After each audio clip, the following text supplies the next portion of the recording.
اچھا جی، اگلا سوال یہ ہے علی بھائی کہ اسلام میں ایک طرف تو تخلیق کو بدلنا سورہ النساء کی آیت نمبر 119 کے تحت حرام ہے، اور دوسری طرف ختنہ کرنا اور غیر ضروری بالوں کو صاف کرنا سنت مبارکہ ہے۔ آخر اس تضاد کی وجہ کیا ہے؟ مہربانی فرما کے زیر ناف بالوں کو کہاں سے کہاں تک صاف کیا جائے، اس کا بھی حوالہ اور رہنمائی فرما دیں، شکریہ۔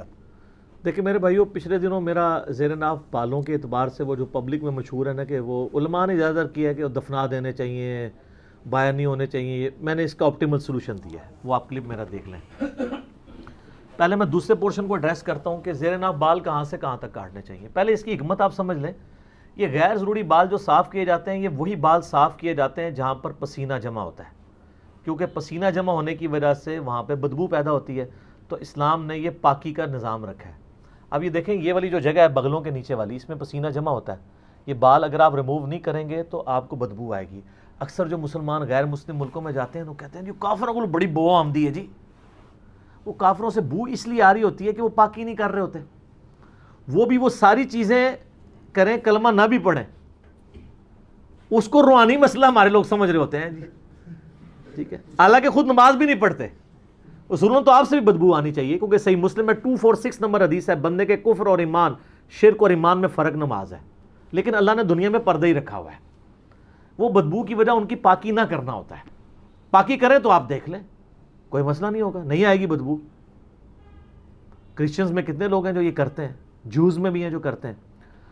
تو یہاں پہ پسینہ جمع ہوتا ہے، اس لیے نبی علیہ السلام نے اس کو مشروع فرمایا ہے۔ صحیح مسلم میں حدیث ہے، نبی علیہ السلام نے زیر ناف بال، بغلوں کے بال اور ناخنوں کے لیے 40 دن کی مدت مقرر فرمائی ہے کہ 40 دن میں ایک دفعہ تو لازمی کرنا ہے، ویسے تو ہر ہفتے میں ایک دفعہ کرنے چاہیے۔ مسلم شریف میں حدیث ہے، بخاری مسلم دونوں میں حدیث ہے کہ جمعے کا غسل ہر مسلمان پہ، مرد و عورت کے اوپر، مسلم کے اوپر، اس میں مسلم کے الفاظ ہیں سر، بریلوی دیوبندی نہیں ہے، اہل حدیث نہیں، شیعہ نہیں، یہ واجب ہے۔ اور اس کی ایکسپلینیشن صحیح مسلم میں کہ ہفتے میں کسی ایک دن کریں، جمعے کا دن ہو تو زیادہ بہتر ہے، جس میں الفاظ ہیں جس میں وہ اپنے جسم کی صفائی کرے۔ صفائی میں صرف میل اتارنا نہیں ہے، یہ غیر ضروری بالوں کو بھی صفائی کہا جاتا ہے، یہ عربی لنگوسٹک میں محاورتاً بات یوز ہوتی ہے۔ جیسا کہ بخاری کے اندر حدیث موجود ہے کہ نبی علیہ السلام نے فرمایا کہ جب بچہ پیدا ہو تو اس کی طرف سے عقیقہ کرو اور اس سے گندگی کو دور کرو، اور ترمذی ابو داؤد میں وہ گندگی کیا ہے، اس کے بال ریموو کرنے ہیں آپ نے، جس میں کہتے ہیں چانڈ لوانا، اور وہ فرمایا کہ 7ویں دن عقیقہ کرو، ترمذی ابو داؤد میں اس کا نام رکھو اور اس سے گندگی دور کرو، اس کی طرف سے صدقہ اور خیرات کرو۔ تو یہ ان جگہوں پہ پسینہ جمع ہوتا ہے۔ اسی طریقے سے جو ران کے جو جوڑ ہیں وہاں پہ پسینہ جمع ہوتا ہے، جس کو آپ یعنی تھائی کہہ لیں، تو تھائی پوری کے بال ریموو نہیں کرنے ہوتے، صرف اتنے حصے کے جو شرمگاہ کے ساتھ ٹچ کر رہا ہوتا ہے۔ اسی طریقے سے یعنی بعض لوگ بالکل ناف کے عین نیچے سے بال صاف کرنا شروع کر دیتے ہیں، وہ کہتے ہیں زیر ناف ہے، وہ زیر ناف اس لیے کہا جاتا ہے وہ ناف کے تو نیچے ہی ہے نا، عین زیر ناف لفظ نہیں ہے وہ، تو ان کی ظاہر ہے ان کو کوآرڈینیٹس ڈیفائن کرنے کے لیے زیر ناف کہا جاتا ہے، ٹھیک ہے، ورنہ تو ہم بغلوں کے نیچے جو کہتے ہیں بغلے تو یہ یہاں تک تو نہیں ریموو کرنے، وہ یہی والے ہیں، ٹھیک ہے، اینٹی وینم بھی ہو گیا۔ تو زیر ناف سے مراد ہے کہ جتنے حصے میں یعنی شرمگاہ ٹچ کرتی ہے، چاہے وہ ران والا حصہ ہو یا اوپر والا، اور اس کا بڑا آسان طریقہ ہے کہ پیٹ کا جو جوڑ ہے نچلے دھڑ کے ساتھ، جہاں پہ پیٹ ختم ہوتا ہے نا، وہ ناف سے تھوڑا نیچے جا کے ختم ہوتا ہے، اس کے بعد سے جو حصہ ہے نا وہ آپ نے بال صاف کرنے شروع کرنے ہیں۔ شرمگاہ کے اوپر جتنے بال ہیں، دائیں بائیں جو حصہ شرمگاہ سے ٹچ کرتا ہے، یعنی وہ جہاں پہ پسینہ جمع ہوتا ہے، وہ حتیٰ کہ جو بڑے استنجا کرنے کی جگہ ہے وہاں تک، پیٹھ وغیرہ کے بال ریموو کرنے کی ضرورت نہیں، یہ اتنے پورشن کے۔ تو یہ اکثر لوگ پوچھتے ہیں، اچھا ہو گیا اس کو میں نے کلیئر کر دیا، اب آ جائیں وہ اس کے پچھلے پورشن کی طرف، اس سے جو پہلے والا پورشن تھا۔ سورہ نساء کی آیت نمبر 119 کا آپ نے حوالہ دیا، وَلَآمُرَنَّهُمْ فَلَيُغَيِّرُنَّ خَلْقَ اللَّهِ، شیطان نے کہا تھا اے اللہ میں تیری مخلوق کو ابھاروں گا کہ وہ تیری تخلیق کو بدلیں گے، اور پھر اس کے بعد آتا ہے وہ جانوروں کے کان چیریں گے۔ اس کے تحت جو بھی تخلیق کو بدلتا ہے وہ حرام کا مرتکب ہے۔ کوئی شخص اپنے آپ کو خصی نہیں کر سکتا، حرام کا مرتکب ہے۔ کوئی عورت ایسی ایکٹیویٹی پرفارم نہیں کر سکتی وہ مردوں کی طرح دکھے، حرام کی مرتکب ہوگی۔ بخاری مسلم کی حدیث ہے، ان عورتوں پہ لعنت جو مردوں کی مشابہت کریں، ان مردوں پر لعنت جو عورتوں کی مشابہت کریں۔ مرد کو اللہ تعالیٰ نے داڑھی دی ہے. اب داڑھی کو مڈانا قرآن حکیم میں سورہ نساء کی آیت نمبر 119 کے تحت عورتوں کی مشابہت بھی ہے اور تخلیق کو بدلنا ہے, کیونکہ عورت کی داڑھی نہیں اگی ہوئی, الٹا اس کی اگ آئے تو اس نے ریموو کرنی ہے تاکہ مردوں سے مشابہت نہ بنے. اس لیے کم از کم اتنی داڑھی رکھنا جسے عرف عام میں داڑھی کہا جائے, جس طرح آپ کی ہے یا شاید افریدی صاحب کی ہے, عامر لیاقت والی نہیں. تو وہ داڑھی جو ہے وہ آپ کو حرام کی کیٹیگری سے باہر نکال دے گی. آپ رکھیں, عورتوں سے مشابہت آپ کی نہیں ہوگی. اور مونچھیں رکھنے سے نہیں, بات کہتے ہیں مونچھیں بھی رکھ لی تو ہو جائے گی, وہ اتنے حصے میں ہوگی, ادھر پھر زنانیاں لئی کام رہے گا. پورے چہرے سے مشابہت دور کرنی ہے نا.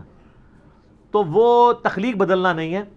کچھ چیزیں اللہ تعالیٰ نے نیچر میں ایسی رکھی ہیں کہ جو اللہ تعالیٰ نے شرعی احکام کے طور پر نبیوں کے ذریعے فطرت کے طور پہ تعلیم کی. اللہ تعالیٰ چاہتا تو آپ ختنے سمیت بھی پیدا ہو سکتے تھے, ہو سکتے تھے نا, بے شک. لیکن اللہ تعالیٰ نے یہ ایک شرعی فریضہ رکھنے کے لیے اسی طریقے سے آپ کو پیدا کیا. دیکھیں یہ ختنے والا تو معاملہ ہی چھوٹا ہے, باقی ہر چیز پرفیکٹ ہو کے نکل. کان کسی کاٹنے پڑتے ہیں پیدائش کے بعد, ناک کو چھوٹا بڑا کرنا پڑے تو مصیبت پڑ جاتی, ختنہ ہی صرف کروانا پڑتا ہے. تو یہ اللہ تعالیٰ نے ایک دینی فریضے کے طور پہ رکھا. اللہ چاہتا تو کئی لوگ ابھی بھی ایسے ہیں جو نیچرلی پیدا ہوتے ہیں, ان کے ختنہ ہوا ہوتا ہے, وہ آپ اس کو کرامت بنا رہے ہوتے ہیں. وہ کافروں کے گھر بھی ایسے لوگ پیدا ہو جاتے ہیں, جیسے کسی کا 6 انگلیاں لگی ہوئی ہیں, وہ کہتے ہیں بڑا بزرگ ہے, وہ کوئی بغیر پیدا ہو گیا. اس طرح نہیں ہوتا. تو وہ نیچرل ہو سکتا ہے کسی کے ساتھ. تو نبیوں کے ذریعے اللہ نے وہ فطرت کی چیزیں بتا دی.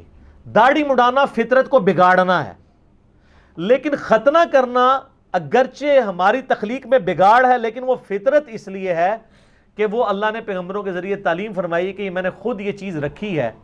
ورنہ تو کل کو کوئی شخص کہے گا جی مجھے رفع حاجت ہوتی ہے تو اس کے بعد مجھے جسم دھونے کی ضرورت نہیں ہے, تو نیچرل پروسیس ہے. تو ہم رفع حاجت کے بعد, کوئی کافر بھی ہے وہ بھی ٹیشو پیپر کے ذریعے صفائی کرتا ہے نا, اسے فطرت تو نہیں سمجھ رہا ہوتا, اس کی صفائی کرنا فطرت ہے. اس طرح یہ کرنا یہ فطرت اس لیے ہے کہ جو لوگ ختنے نہیں کرواتے ہیں وہاں پہ کھال کے اندر میل جم جاتی ہے اور مختلف بیماریوں کا سبب بنتی ہے. وہاں پہ پسینہ جمع ہی رہتا ہے, میل جمع ہی رہتی ہے, اس سے وہ ایکسپوز ہو جاتی ہے کھال. باقی عورتوں کا خطرہ کوئی نہیں, وہ دودھ والی روایت جعلی ہے, وہ جو آپ کے انڈیا کے ایک مولانا صاحب کی بڑی وہ کچھ ویڈیوز اس طرح کی چڑھی ہیں عورتوں کے ختنے والے, تو میری اس کی میں اب نام نہیں لیتا, جو کوئی شریف آدمی ہے, وہ چند شرفاء میں سے جس نے میرے خلاف کوئی کلپ نہیں بنایا, لیکن جہاں اس نے غلطی کی ہے میں نے اس کو ہائی لائٹ کی ہے. ایڈوکیٹ فیض سید صاحب حفظہ اللہ تعالی. تو اور عورتوں کے خطرے پہ میرا کلپ ہے, میں نے ان کو جواب دیا کہ وہ روایت ہی جعلی ہے. خود ابو داؤد نے لکھا ہے وہ جعلی روایت ہے, آپ عورتوں کے ختنے کرواتے پھر رہے ہیں, تو وہ نہیں ہے. تو یہ تخلیق کو بدلنا نہیں, یہ فطرت ہے. اس کے ثبوت میں بخاری مسلم کی حدیث ہے کہ 5 چیزیں فطرت سے ہیں. نمبر 1 ختنہ کروانا, نمبر 2 ناخن کاٹنا, نمبر 3 زیر ناف بال صاف کرنا یا اکھیڑنا کسی بھی فارم میں ہو. آپ اسرے سے صاف بھی کر سکتے ہیں, بخاری میں حدیثیں اسرے والی بھی. بال صفا پاؤڈر بھی استعمال کر سکتے ہیں, کریم بھی, اگر وہ سکن کو کاز نہ کرے کوئی ڈیمیج, جو آج کل رپورٹیں آ رہی کر رہے, اس لیے اس کو تو اوائڈ کریں, اس کی بجائے سٹرپس کا یوز بہتر ہے. اور نمبر 4 بغلوں کے بال, زیر ناف بال, بغلوں کے بال. اور نمبر 5 مونچھوں کو پس کرنا. اور مسلم شریف میں 10 حدیثیں ہیں فطرت میں, ان میں داڑھی بڑھانا بھی فطرت میں ہے, مسواک کرنا, کلی کرنا, یہ ساری چیزیں فطرت میں داخل ہیں. تو جو چیزیں اگرچہ بظاہر تخلیق کو بگاڑ رہی ہیں, لیکن وہ اللہ تعالیٰ نے بلٹ ان رکھی ہوئی ہیں تاکہ انسان شریعت کو اوبے کرتے ہوئے اس کو ایگزیکیوٹ کرے. وہ تخلیق کا بدلنا نہیں ہے, بلکہ وہاں پہ تخلیق بدلنا ہی فطرت ہے. اس فرق کو سمجھیں. اسی طریقے سے اس میں یہ بھی یاد رکھیے گا, ایک شخص کی 6 انگلیاں نکل آئی ہیں. اب اگر وہ ایک انگلی کٹوانا چاہتا ہے تو اس کا حق ہے, وہ تخلیق نہیں بدل رہا, بلکہ وہ خود تخلیق سے ہٹا ہوا ہے, ڈیمیجڈ ہے, یہ اس کی فالتو ہے, وہ ریموو کروا سکتا ہے. یہ نہیں اس کو کہا جائے گا کہ یہ تو اب تخلیق کو بدل رہا ہے. کئی لوگ ہیں جن کے تالو جڑے ہوئے پیدا ہوتے ہیں, تو اب آپ کہیں گے تخلیق نہیں بدلنی, ان کے تالو الگ کیے جاتے ہیں, ورنہ تو وہ بول ہی نہیں سکتے. کئی لوگ, حتیٰ کہ ابو داؤد میں حدیث ہے کہ ایک صحابی کی ناک کٹ گئی تو اس نے چاندی کی ناک بنوا کے لگائی, لیکن اس میں بدبو پڑ گئی. ظاہر ہے چاندی تو اتنی کروجن ریزسٹنٹ اس کے اندر موجود نہیں ہے, ریزسٹنس نہیں ہے ریزسٹنس, پھر نبی علیہ السلام نے ان کو حکم دیا کہ سونے کی چاند جو ہے ناک بنا کے لگواؤ. پھر اس نے سونے کی ناک لگائی. ظاہر ناک کے بغیر تو بندہ بڑا عجیب ہی لگتا ہے نا.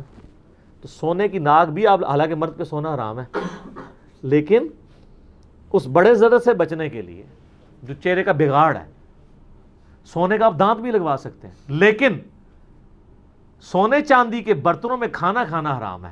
یہ ابو داؤد میں حدیث ہے, نبی علیہ السلام نے ان کو یوز کرنے سے منع فرمایا, صحیح سند کے ساتھ حدیث ہے.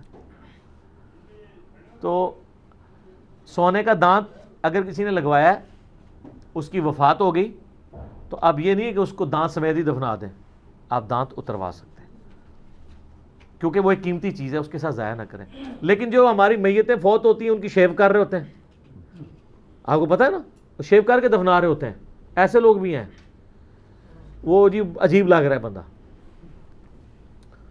اور بعض کو بہت جاہل ہیں تو وہ تو غیر ضروری بال بھی صاف کرتے ہیں, لیکن یہ کام کرنے کی ضرورت نہیں ہے. مر گیا تو وہ اللہ کی امانت ہے, اللہ کے سپرد کریں. البتہ اس کے جسم پہ جو کپڑے ہیں, یہ کوئی قیمتی چیز, کوئی عورت ہے اس کی کان میں بالیاں ہیں, وہ آپ نکال لیں, وہ ظاہر زندہ بندوں کی ضرورت ہے. کپڑے بھی احتیاط سے اگر اتر سکتے ہیں تو اتار لیں, زندہ بندوں کی ضرورت ہے. اور لوگ وہ ڈرتے ہیں, وہ کپڑے پہنتے ہوئے ڈر رہے ہوتے ہیں کہیں ماری نہ جائے. اس طرح نہیں کو مرتا میرے بھائی. اور میں حیران ہوتا ہوں, یہ سپرسٹیشیس چیزیں مسلمانوں کے اندر ہیں. وہ مسلمان جو اللہ میں بلیو کرنے والے ہیں, جو پوری دنیا کو کہہ رہے ہیں کہ جب موت آئی ہو, نہ ایک لمحہ آگے ہو سکتا ہے نہ پیچھے, یہی کہتے ہیں نا, اور خود وہ میت سے ڈر رہے ہوتے ہیں. آپ کسی بندے کو نا اکیلا میت کے ساتھ چھوڑ دیں اور باقی کہیں جی سارے گھر والے دس جا رہے ہیں, تو انہیں اکیلا میت کے پاس بیٹھنا ہے, وہ زندگی میں اس بندے سے نہیں ڈرتا ہوگا, لیکن مرنے کے بعد ڈر رہا ہوگا. یہ کہاں کا مسلمان ہے, کہاں کا ایمان ہے؟ ٹھیک ہے, اس نے کوئی زندہ نہیں ہونا میرے بھائی, اس طریقے سے کچھ بھی نہیں ہونا. تو لوگ یعنی مردے سے ڈر رہے ہوتے ہیں.